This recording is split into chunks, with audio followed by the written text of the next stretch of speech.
오늘 본문에는 인류 최초의 살인사건의 배경이 기록되어 있습니다. 최초의 인간 아담과 하와는 두 아들을 낳았습니다. 가인과 아벨이었습니다. 어느 날 형 가인이 동생 아벨을 죽였습니다. 인류 최초의 살인사건이었습니다.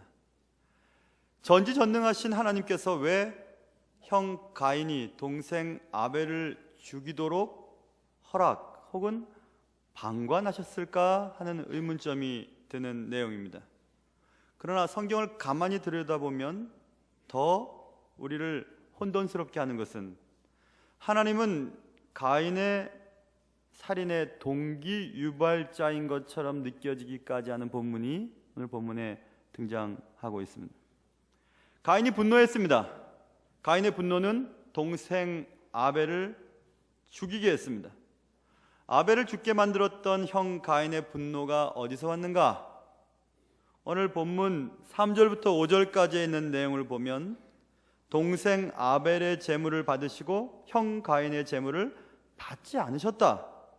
그것이 형 가인을 분노에 휩싸이게 만들었다라고 분명히 성경은 우리에게 알려주고 있습니다. 그러므로 하나님은 가인의 살인의 동기 유발자가 되어버렸습니다. 왜 하나님은 그런 일을 허락하셨을까? 또 왜 그런 사건을 성경에 기록해 놓으셨을까? 이 사건을 통해 우리는 무엇을 배워야만 하는가? 하나님은 어떤 의도로 이 사건을 성경에 기록해 두고 우리에게 오늘도 이 말씀을 통해 무엇인가를 깨닫게 하시려고 하시는 것인가? 모쪼록 새해 첫 주일날 하나님이 우리에게 주시는 이 말씀을 통해 여러분 각자에게 주시는 하나님의 음성을 들을 수 있기를 주님의 이름으로 축원합니다. 먼저 아벨의 제물은 받으시고 가인의 제물을 받지 아니하신 이유가 무엇인가 이것입니다. 많은 성경학자들은 주석을 달기를 제물이 잘못되었다라고 얘기를 합니다. 왜냐하면 성경은 분명히 가인은 땅의 소산으로 제물을 삼아 여호와께 드렸고 4절 아벨은 자기도 양의 첫 새끼와 그 기름으로 드렸다 이렇게 써 있습니다. 제물의 종류가 달랐다. 그것밖에는 찾을 수가 없다. 이렇게 얘기를 합니다. 땅의 소산 그리고 양의 첫 새끼와 그 기름. 쉽게 얘기하면 야채 그리고 고기 이렇게 얘기할 수 있죠. 여러분은 야채를 좋아하십니까? 고기를 좋아하십니까? 성도님들이 대접하겠다고 저 고기 사주면 잘 먹긴 하지만 그리 좋아하지는 않습니다. 야채를 좋아하거든요. 국수 같은 걸 좋아하거든요. 왜 그런지 여러분 물어보지 마세요. 워낙 사람이 깔끔하다 보니까 그런 것 같습니다. 여러분들도 분명히 야채를 좋아하기도 하고 고기를 좋아하기도 하시겠죠. 하나님께서는 땅의 소산물 야채를 드리신 것은 안 받으시고 양의 첫 새끼와 그 기름은 받으셨다? 그럼 하나님께서는 동물성을 좋아하시는 것인가? 그런데 여러분 구약의 5대 제사는 번제, 소제, 화목제, 속건제, 속죄제 이렇게 다섯 개의 큰 제사가 있습니다. 예배가 있습니다. 그 중에 특별히 소제라고 하는 것은 곡물로 드리는 제사입니다. 그러니 하나님께서는 제물의 종류 때문에 받으셨고 제물의 종류, 원치 않는 제물을 드렸기 때문에 받지 않으셨는가라고 하는 추측은 일단 틀렸다고 볼 수 있습니다. 그렇다면 왜 하나님께서는 아벨의 제물은 받으시고 가인의 제물은 받지 않으셨는가? 이것입니다. 이 본문 말씀을 신약 성경의 저자 가운데 하나였던 히브리서의 저자는 이렇게 해석합니다. 히브리서 11장 4절 믿음으로 아벨은 가인보다 더 나은 제사를 하나님께 드림으로 의로운 자라 하시는 증거를 얻었다 이렇게 말합니다. 가인이 드린 제사보다 아벨이 드린 제사가 더 의로웠다. 의로운 이유는 믿음으로 드렸기 때문이다 이렇게 말하고 있어요. 아 그것구나. 아벨의 제물을 받으셨던 것은 아벨이 드릴 때 드린 믿음 그것 때문이었구나 이것입니다. 아벨의 제물은 받으시고 가인의 제물을 받지 않으신 이유는 제물의 종류 때문이 아니었음을 알 수 있습니다. 제물을 드리는 방식이 달라서이기도 아닙니다. 믿음의 유무 때문이었습니다. 하나님은 믿음으로 드리는 제물을 받으시기 때문에 그렇습니다. 그렇다면 여기서 믿음이라고 하는 것은 믿음으로 드렸다고 하는 것은 의미가 무엇인가 이것입니다. 우리 다 믿음으로 드린다고 하죠. 드리러 나온 여러분과 저는 지금 믿음으로 예배드리고 있습니다. 그러나 정말 우리가 믿음으로 드리는가, 그것을 판별해 내어야 합니다. 가인의 제사는 드리는 제물에 문제가 있었던 것이 아니었다고 말씀드렸습니다. 드리는 자에게 문제가 있었습니다. 본문에서 우리가 주의 깊게 살펴봐야 할 단어가 있는데요, 오늘 본문 말씀 보시면 여호와께서 아벨과 그의 제물은 받으셨으나 가인과 그의 제물은 받지 아니하신지라 라고 말씀했습니다. 하나님은 아벨과 가인이 드린 제물만을 받으시고 받지 않으셨다고 말씀하시지 않으셨습니다. 성경은 분명히 말씀하시기를 아벨과 그의 제물은 받으셨고 가인과 그의 제물은 받지 아니하셨다, 이렇게 말씀하셨습니다. 하나님은 제물을 드리는 자, 아벨 혹은 가인을 받거나 받지 않으셨다, 이렇게 말씀하고 있습니다. 아벨과 그의 제물, 가인과 그의 제물. 하나님은 제물을 받으실 때 그 제물 자체만을 받는 분이 아니십니다. 하나님은 제물과 함께 제물 드리는 자를 받으십니다. 제물 드리는 자의 삶을 받으십니다.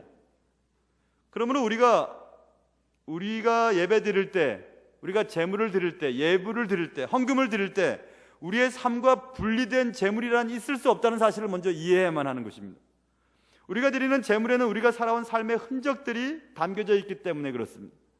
우리가 양을 치든지 혹은 본문에 있는 것처럼 농사를 하든지 그것은 상관이 없습니다. 한 10여 년 전쯤, 그 전으로 기억이 됩니다. 제가 부목사로 사역을 할 때 어느 날 어떤 다른 교인의 전화를 받게 됐습니다. 그 여인은 저와 몇 마디 통화를 하자마자 통곡을 했습니다. 너무 심하게 통곡을 해서 왜 그러시냐고 조용히 여쭤보았습니다. 그 여인은 너무 마음이 아팠습니다. 왜냐하면 그는 세상 사람들이 그렇게 손가락질을 할 만한 그런 직업을 가진 여인이었습니다. 그 여인이 그래도 열심히 벌어서 하나님 앞에 정직한 11조를 드리고 감사헌금을 드렸습니다. 그것이 그에게 기쁨이었습니다. 그러나 어느 날 목사님께서 더러운 예물, 하나님 받지 않으시는 예물에 대한 설교를 했던가 봅니다. 근데 늘 그렇거든요. 설교를 하다 보면 이렇게 쭉 보다가 이렇게 잠깐 멈출 때가 있잖아요. 얼굴을 보다가. 근데 그 여인에게 아마 잠깐 멈췄던 것 같아요. 목사님이 지금 내 얘기 하시는구나 하고 그때부터 시험에 걸렸습니다. 자신이 벌어서 하나님께 드린 예물은 다 더럽고 하나님 받지 않으시는 예물이었다라는 것을 깨닫게 되고, 그게 정말 맞는지 저에게 묻는 전화였습니다. 한참을 우신 후에 정말 제 제물은 받지 않으셨나요? 지금까지 제가 예배드린 것은 하나님 받지 않으셨나요? 하고 통곡했습니다. 제가 그 여인에게, 그 여자분에게 말씀드렸어요. 아니요, 다 받으셨어요. 여러분, 우리가 양을 치든지 농사를 하든지 어떤 재물을 무엇을 하든지 그것은 사실 상관없습니다. 우리는 그 일을 하면서 어떤 삶으로 세상 속에서 살다가 주님께 예물을 지금 드리고 있는지, 주님께 예배하고 있는지, 그게 더 중요하기 때문에 그렇습니다. 미가서 6장 6절부터 8절까지 이런 말씀이 기록되어 있습니다. 내가 무엇을 가지고 여호와 앞에 나아가며 높으신 하나님께 경배할까? 내가 번제물로 1년 된 송아지를 가지고 그 앞에 나갈까? 여호와께서 천천의 숫 양이나 만만의 강물 같은 기름을 기뻐하실까? 내 허물을 위하여 내 맏아들을, 내 영혼의 죄로 말미암아 내 몸의 열매를 드릴까? 어떤 분이 예배 드릴 때 제물을 드리길 생각했습니다. 그리고 하나님, 이 정말 귀한 것, 이 1년 된 송아지 드리면 하나님 기뻐하시겠죠? 아니요, 1000마리의 순양을 잡아다가 드리면 하나님 기뻐하실까요?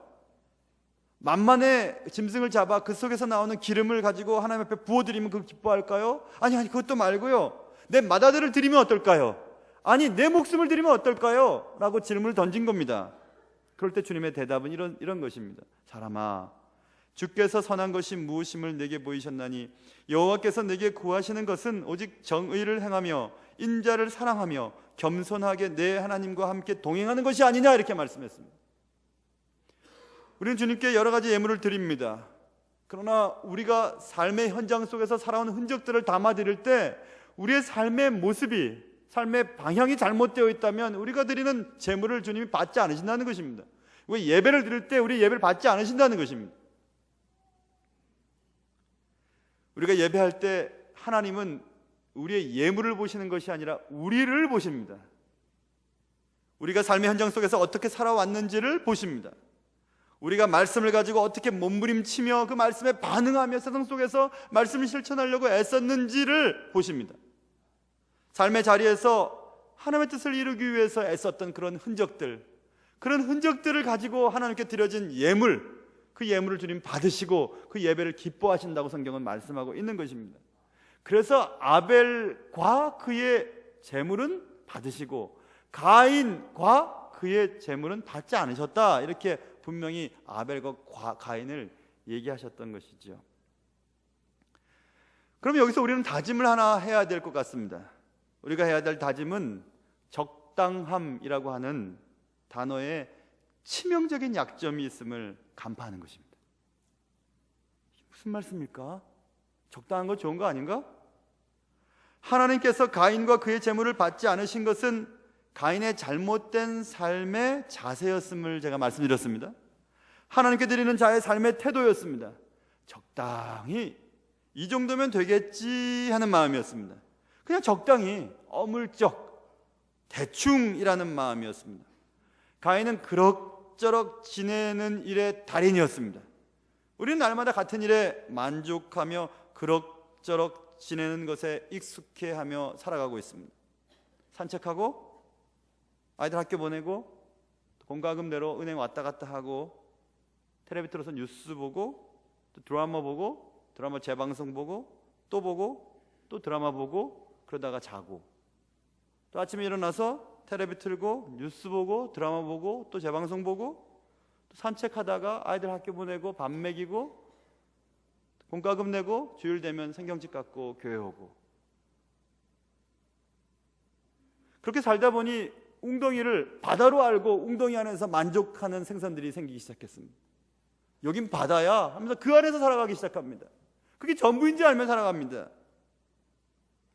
웅덩이를 바다로 착각하는 현상이 우리의 삶 속에 벌어지게 되었습니다. 그런데 그것이 예배 드릴 때도 나타나게 되었습니다. 어릴 때부터 수도 없이 드렸던 예배, 지난주에도 드렸던 예배, 어제도 드렸던 예배, 계속 드렸던 예배, 텔레비만 틀면 나오는 예배, 그런 예배들을 통해서 우리는 하나님 앞에 적당하게, 그럭저럭, 대충, 어물쩍 그냥 그렇게 예배를 드리려고 할 때가 너무 많습니다. 하나님은 우리가 그럭저럭 살아가는 것을 좋아하시지 않습니다. 계시록 3장에 내가 내 행위를 아노니 네가 차지도 아니하고 뜨겁지도 아니하도다. 내가 차든지 뜨겁든지 하기를 원하노라. 내가 이같이 미지근하여 뜨겁지도 아니하고 차지도 아니하니 내 입에서 너를 토하여 버리리라, 이렇게 말씀했습니다. 우리의 삶의 방식이 대충대충 그럭저럭 그렇게 사는 것에 대해서 지금 말씀하고 있는 것입니다. 내가 내 행위를 안다 라고 말씀하고 있습니다. 하나님은 우리가 그럭저럭 그렇게 살아가는 것을 원치 않으십니다. 하나님은 우리가 적당히 예배하는 것을 싫어하십니다. 통일 왕국 이스라엘 왕국이 솔로몬 왕 이후에 르호보암 때에 남북이 분열됩니다. 막강한 세력을 등에 업고 북쪽 땅을 차지했던 여로보암 북쪽의 초대 왕은 근심에 빠집니다.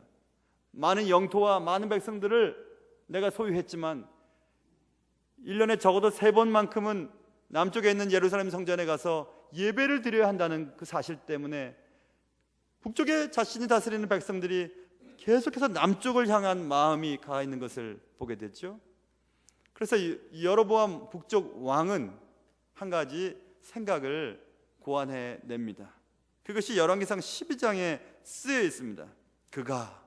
그는 여로보암 왕입니다. 그가 또 산당들을 짓고 레위 자손 아닌 보통 백성으로 제사장을 삼고 8째 달 곧 그 달 15째 날로 절기를 정하여 유다의 절기와 비슷하게 하고 제단에 올라가되 베델에서 그와 같이 행하여 그가 만든 송아지에게 제사를 드렸으며 그가 지은 산당의 제사장을 베델에서 세웠더라. 그가 자기 마음대로 정한 달 곧 8째 달 15째 날로 이스라엘 자손을 위하여 절기로 정하고 베델에 쌓은 제단에 올라가서 분향하였더라. 여로보암이 생각했던 것은 비슷한 예배를 지어내는 일이었습니다. 레위 자손을 통해 하나님께 예배하러 세우신, 지금으로 말하면 교역자죠. 교역자가 될 자격이 없는 사람을 교역자로 세워놓고 보통 백성으로 하여금 제사장으로 삼고 비슷하게 절기를 삼아놓고 비슷하게 예배를 드렸던 것입니다. 유다의 절기와 비슷하게 날짜를 정해서 그리로 내려갈 필요가 없다, 이 송아지에게 예배를 드리면 된다라고 하면서 적당히 그럭저럭 예배를 드리게 했습니다. 그것이 북쪽 이스라엘 왕의 시욕적인 약점이 되었고, 하나님은 북쪽 이스라엘을 멸망시킬 수밖에 없던 근거가 되었던 것입니다. 여러분, 우리에겐 그런 것이 없습니까? 하나님께 예배하러 오면서 적당히 지난번에 했던 것처럼 그냥 대충 그럭저럭 예배를 드렸던 적이 없습니까? 전에도 드렸고 지난달에도 드렸고 지난주에도 드렸으니까 적당히 혹시 예배를 드리고 예물을 드렸던 적이 없으십니까? 그래서 우리는 늘 만족해하며 삽니다. 긍정적인 만족은 매우 중요하고 좋은 것입니다. 그러나 우리 속에 거룩하지 못하면서 거룩함에 대한 불만족을 갖고 있지 않는 생활을 하게 된다는 것은 매우 심각한 불행이라고 말할 수 있습니다. 우리에겐 거룩한 불만족이 있어야 됩니다. 내가 이렇게 살아도 되겠나? 내가 이렇게 예배도 되겠나? 내가 이렇게 삶의 현장 속에서 주님을 모시는 사람답지 않게 이렇게 거짓말하고 이렇게 행동하며 살 수 있을까라고 하는 거룩한 불만족이 우리 속에 있어야 합니다. 그렇지 않을 때 우리는 지나간 시간들을 자랑하고 예전에 봉사했던 것들을 자랑하고 예전에 하나님 앞에 열심히 헌신했던 것만 자랑하면서 오늘을 그럭저럭 살아가고 있는 일들이 너무 많기 때문에 그렇습니다. 익숙함이라고 하는 늪에 빠져버리면 우리는 결국 죽어버립니다. 서서히 죽습니다. 아무리 얘기를 하고 아무리 우리에게 말씀이 다가온다 할지라도 우리는 그것을 깨닫지 못합니다. 감격 없이 사는 것만큼 인생을 살아가는 낭비가 어디 있겠습니까? 오늘도 어제와 똑같고 이렇게 그냥 살다가 그냥 죽는 거지 하면서 살아가는 그런 인생만큼 헛된 인생이 어디 있겠습니까? 그러나 여러분, 감동 없이 예배하는 것도 그것보다 못지않게 훨씬 더 비참한 신앙인이 될 것입니다. 감동 없이 여러분이 앉아있다면, 지난주 예배 드렸고 올해도 예배 드렸고 시간이 됐으니까 예배 드리려고 앉아있다면 여러분의 예물과 여러분의 예배를 하나님은 받지 않으실 것입니다. 우리는 그래서 다짐을 해야 합니다. 적당히 라고 하는 단어의 치명적인 약점이 우리에게 있다는 사실을 기억해야만 합니다. 그럭저럭 살지 않기로 결심을 해야 합니다. 이렇게 대충 살아서는 안 될 것이라고 다짐을 해야 되는 것입니다. 삶의 감격이 회복되고 예배의 감동이 회복되도록 날마다 거룩한 몸부림이 우리 속에 있어야 할 것입니다. 올해도 우리는 오늘부터 수많은 예배에 참석하며 여러분의 소중한 예물을 주께 드리게 될 것입니다. 가인도 땅의 소산물을 정성껏 드렸습니다. 그러나 그의 삶의 자세와 삶의 방식이 하나님이 받으실 만한 것이 되지 않아서 그의 예배는 하나님이 받지 않으셨습니다. 그 많은 예배도, 그 소중한 예물도 하나님께서 받지 않으신다면 우리가 드리는 예배가 무슨 소용이 있겠습니까? 그런 예배를 통해서 치유가 일어날 수 있을까요? 그런 예배를 통해서 가정이 회복될 수 있을까요? 그런 예배를 통해서 내 삶에 새로운 힘과 은혜가 넘쳐날 수 있을까요? 하나님 받지 아니하시는 예배라면 우리의 예배는 단지 종교 행위에 불과하지 않을까요? 여러분, 예배의 실패는 상당한 문제를 가져다 줍니다. 오늘 가인의 예배의 실패는 어떤 결과를 초래하게 됩니까? 오늘 가인과 그의 재물을 받지 아니하신지라라고 하는 말씀 그 뒤에 제가 읽지 않은 본문입니다. 그 뒤에 가인이 몹시 분하여 안색이 변했다라고 성경은 말씀하고 있어요. 예배의 실패는 감정의 실패를 가져다 줍니다. 몹시 분했다, 화를 내기 시작합니다. 안색이 변했습니다. 누가 봐도 지금 가인이 화가 나는 것을 알 만큼 그의 얼굴색이 변해버렸습니다. 여러분, 예배를 제대로 드리지 못하면, 말씀을 제대로 먹지 못하면 예배를 드렸어도 행복하지 않습니다. 그래서 불만이 생기는 겁니다. 당신 때문에 그래, 너 때문에 그래, 너 때문에 내 예배를 받지 않았어, 너 때문에 네가 문제야 라고 하면서 형은 아우에게 자신의 예배를 받지 않으신 것에 대해서 내 탓이라고 얘기하고 있습니다.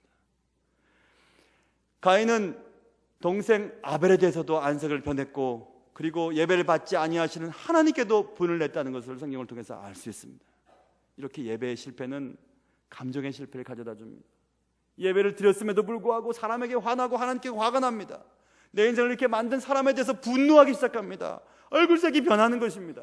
예배를 드렸음에도 불구하고 얼굴색이 변해서 풀 줄 모르고 화 가운데 있는 것입니다. 이렇게 가인의 예배의 실패는 감정의 실패를 가져다 주었죠. 또 감정의 실패로 끝나는 것이 아니었습니다. 그 감정의 실패는 관계의 실패를 가져다 주었는데, 그것은 9절에 보면 8절에 보면 가인이 그의 아우 아벨에게 말하고 그들이 들에 있을 때 가인이 그의 아우 아벨을 쳐 죽이니라. 형이 동생을 쳐서 죽였다고 성경은 말씀하고 있어요. 인류 최초의 살인사건이 오늘 본문에 기록되어 있습니다. 감정의 실패, 동생 니 탓이야 라고 얘기했던 그의 감정은 결국 행동으로 옮기게 되지요. 그의 아우 아벨을 쳐 죽여버립니다. 그래, 너 때문에 그랬으니까 너는 없어져야 돼. 네가 없어지면 내가 행복할 것 같아 하고 그를 없애버리기 시작합니다. 너만 없으면 행복할 것 같아. 그리고 하나님께서 얘야 네 아우 어딨냐라고 물어보실 때 그의 대답을 들어보세요. 그가 이르되 9절 내가 알지 못하나이다. 내가 내 아우를 지키는 자니까? 라고 얘기합니다. 그의 형이 동생을 내가 어떻게 합니까? 내가 아우 지키는 자입니까? 라고 얘기하면서 하나님께 오히려 대꾸하고 있습니다. 관계가 완전히 깨어져 버렸습니다. 형 동생의 관계도 깨어졌고 하나님과 나의 관계도 깨어져 버렸습니다. 무엇 때문에 그렇게 됐죠? 예배의 실패는 감정의 실패를 가져왔고, 감정의 실패는 관계의 실패를 가져오게 되었다는 것을 말씀하고 있어요. 거기서 끝나는 것이 아닙니다. 더 기가 막힌 일들이 벌어지게 됩니다. 그것은 11절과 12절에 하나님이 말씀하십니다. 땅이 그 입을 벌려 내 손에서부터 내 아우의 피를 받았은즉 네가 땅에서 저주를 받으리니 네가 밭을 갈아도 땅이 다시는 그 효력을 내게 주지 아니할 것이요 너는 땅에서 피하며 유리하는 자가 되리라. 이거는 너무 슬픈 운명으로 전락되게 되죠. 하나님이 인간을 만드시고 땅을 정복하라, 세상에 많은 축복의 자녀들을 번성하게 만들어라 하는 것이 하나님의 사명이었죠. 인간을 향한 하나님의 사명이었습니다. 그러나 그 땅이 저주를 받고 아무리 노력해도 생산을 얻지 못하고 땅을 피해 다니고 유리하고 방황하는 인생이 되었다고 성경은 말씀하고 있어요. 땅에서 피하며 유리하는 자가 되었다. 하나님의 창조의 질서에 역행하는 일들이 벌어지게 된 것입니다. 인간이 이 땅에 태어나서 땅을 정복하고 자손을 번성하며 행복하게 살기를 하나님이 원하셨지만 그것과는 정반대되는 인생을 살게 되었다고 성경은 분명히 말씀하고 있어요. 어떻게 이런 일이 벌어졌죠? 예배에 실패하고 감정에 실패하자, 관계가 실패되고 관계가 실패되자 이제 존재 자체가 실패되는 사건이 오늘 본문에 벌어지게 되었다고 말씀하고 있어요. 우리 저 존재 자체가 변경되게 되는 겁니다. 왜곡되는 것입니다. 뒤틀려 버리게 되는 것입니다. 이처럼 예배의 실패는 단지 예배의 실패로 끝나는 것이 아니라 우리의 모든 것의 실패를 가져오게 된다는 것을 성경은 말씀하고 있어요. 인류 최초의 살인 사건의 배경은 예배였습니다. 예배 문제였습니다. 성공적인 예배는 예배 드릴 때 드리는 제물이 아니라 예물을 드리는 자에게 달려있음을 성경은 말해주고 있어요. 저는 목회 철학이 그렇습니다. 교회에 많은 프로그램들을 만들어내기보다 공예배에 잘 참석할 수 있도록 주일 오전 예배, 오후 예배, 수예배를 법적으로 공예배라고 합니다. 이 세 가지 예배는 예수님을 믿는 사람이라면 꼭 해야 되는 것입니다. 주일 오전 예배, 지금 드리는 예배, 오후 예배, 밥 먹고 드리는 예배, 그리고 수요일날 드리는 예배, 이 세 가지 예배만 참석해도 하나님은 여러분에게 큰 축복을 주십니다. 여러분의 인생을 성공시켜 주십니다. 한번 해보시기를 바랍니다. 올해는 다른 건 내가 못해도, 다른 건 내가 열심히 못해도 예배는 내가 열심히 참석하겠다. 주일 오전 예배, 오후 예배, 수예배만큼은 내가 빠지지 않고 1년 동안 한번 참석해 보겠다. 한번 결심해 보세요. 여러분의 인생이 얼마나 크게 확장되는지, 여러분의 인생을 통해 하나님이 얼마나 큰 일을 하시는지 여러분은 분명히 경험하게 될 것입니다. 만약 그렇게 하지 못한다면 여러분은 아마 인생에 실패하게 되실 것입니다. 성공적인 예배는 예배드리는 요때 한 시간 동안 우리가 드리는 헌물, 그것에 달려있지 않아요. 성공적인 예배는 오히려 여러분의 삶의 현장 속에서 여러분이 어떻게 주의 말씀을 붙잡고 살아가는가, 하나님이 원하셨던 것처럼 원수까지 사랑하고 말도 좀 조심해야지, 다른 사람 미워하지 말아야지, 정직해야지, 성실해야지, 게으르지 말아야지 라고 하는 그런 하나님의 말씀을 따라 열심히 살아보려고 하는 그런 삶의 흔적들을 주님 보시고 그들이 드리는 재물을, 그와 그의 재물을 받으신다고 말씀하고 있는 것입니다. 결국 오늘 여러분이 드리는 이 예배는 여러분이 지난주에 살았던 여러분의 삶의 예배가 어떻게 드렸는지에 따라서 결정이 되는 것입니다. 직장 동료들과는 어떻게 지냈는지, 배우자와는 어떻게 말을 했는지, 자녀들에게는 어떻게 주의 사랑으로 전했는지, 같이 살아가고 있는 동네의 옆집, 앞집 사람들과는 어떻게 지냈는지, 여러분 자신은 정직했는지, 하나님의 말씀 앞에서 부끄러움이 없는지, 그런 것들이 오늘 예배를 결정하는 것입니다. 결국 예배 성공은 예배자의 삶에 달려있는 것입니다. 예배자의 일상에 달려있는 것입니다.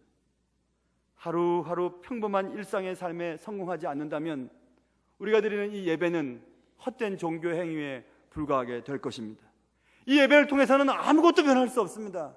이 예배를 통해서는 결국 천국에도 이룰 수 없게 될 것입니다. 만일 우리의 삶이 달라지지 않는다면, 하나님이 원하시는 진실한 그리스도인의 삶이 되지 않는다면 우리의 예배는 헛된 시간 낭비가 될 것입니다. 적당함의 죄, 괜찮겠지의 이런 죄에서 우리가 돌이키지 않는 한 우리의 예배는 헛된 것이 될 것입니다. 그러므로 우리는 삶의 예배에서 성공해야 합니다.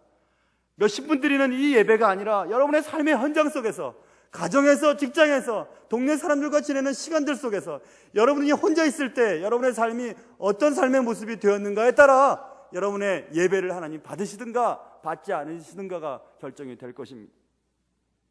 그러므로 여러분과 저는 올해 우리의 삶의 예배에서 성공을 해야 되는 것입니다.